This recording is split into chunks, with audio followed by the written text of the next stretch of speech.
Good day mga idol.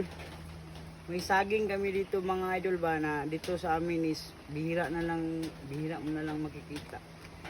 Ito mga idol oh. Iwan ko ano tawag sa inyo nito mga idol. Pupita man tawag namin dito mga idol. Ito siya mga idol ba oh. Lapit ko. Oh.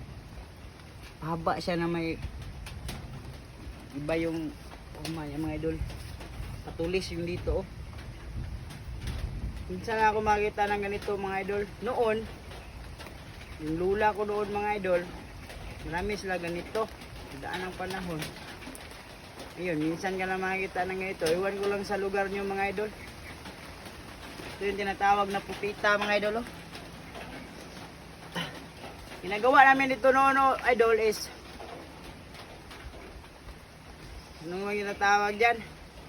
Nilagyan ng gata ba? Maganda rin to siya pag hinog.